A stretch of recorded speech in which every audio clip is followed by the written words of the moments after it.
Hey, good morning, Cardy Club members. I have my grandpa Bill here with us this morning, and we are going to interview him. So, Grandpa Bill, tell us about being a teacher.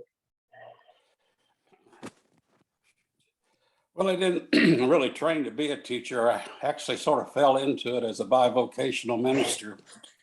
But I had good teachers in elementary school, especially, and also in high school and college. But they made it fun, and so I learned from their examples. Awesome. So,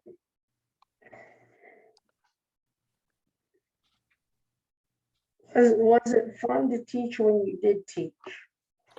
Yes, it was. Actually, first opportunity I had was in Indiana when a seventh grade teacher had to double operation, was out for a whole semester. So that was the beginning. Then when we moved to Ohio, I got hard in at Adena schools in Ross County, and I taught sixth grade that whole year. And during that year, and it was fun, I had a mixed bunch of kids. They were great kids, and a lot of them have gone on to be very successful. And it just was a fun opportunity. I love working with children. Awesome. What did you, at our Circleville Church, Crossroads, what did you do when you worked there exactly? Well, I was hard in as an administrative pastor. We were a growing congregation, and we were outgrowing our church that we had then. And so we went into a building project to build a multi-purpose church, which had chairs rather than pews. And my job was to, along with my other activities, I was also accountant for the church, took care of all the bookkeeping and the payroll and all that kind of stuff. But my job was to work with the builders, and they gave us opportunity to save money if we did a lot of our own our contracts, which was like landscaping, putting carpet in, and ordering the chairs and all the things that we did. So it was a fun time too. Cool. I hear you worked at the housing authority. What did you actually do at the housing authority, and what is a housing authority?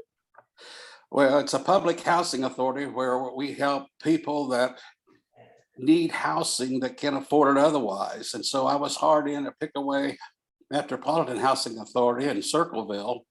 And again, it was accounting. I didn't train for accounting, but I ended up being an accountant all my life.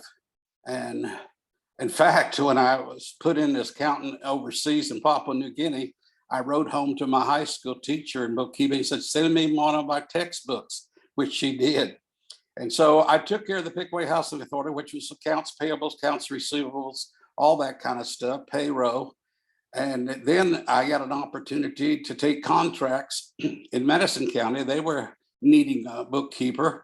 And so I had to contract for that. And then Madison County, our Fayette County, contacted me to help with reports. So I ended up working for three at the same time.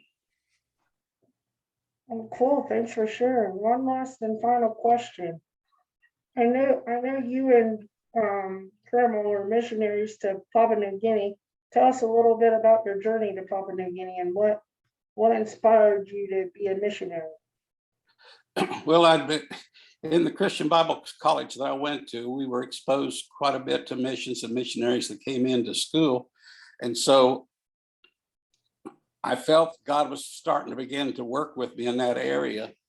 But then when I took a church in Williamsport, a missionary came and spoke to our congregation. And that night I felt very moving of God, and find out, I talked to my wife 2 or 3 days later, and she had felt the same thing. And we were able to have lunch with that missionary, and that was the beginning. And we got appointed by a missionary board, and we were new to this particular church, so we didn't know anything about what fields or what their needs was. Now, because I was teaching school, they needed an English teacher in Papua New Guinea.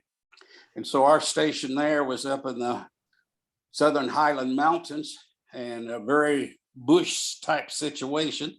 So I was sent to teach 5th and 6th grade and also be principal of the school. Now, this was a type of building, a grass roof. Our seats were split logs. And I had these 5th and 6th grade kids that I was to teach them English. And they already spoke their own local language, which was something else in itself, because Papua New Guinea has 2,000 different dialects within 500 different languages. And so they wanted to teach them English to become the primary language, but they had a trade language called Malaysian Pidgin. And so they wanted me to teach that. So I started teaching that and learning the grammar of all that, which is a very basic vocabulary. But it was a fun time too. And I was only there teaching for 1 year, and we was able to indigenize from then on to bring teachers from the coast to teach the schools. All righty, thank you very much, Grandpa Bill. Mr. White, do you have any questions? Nope, just thank you very much. And that missionary work is an inspiring work. And I thank you much for having done those sorts of things. And it was great to meet you. Thank you. It's good to meet you. I've heard a lot about you. Christopher's quite intrigued with you. All right, well, thank you guys, and hope you all have a great Thursday.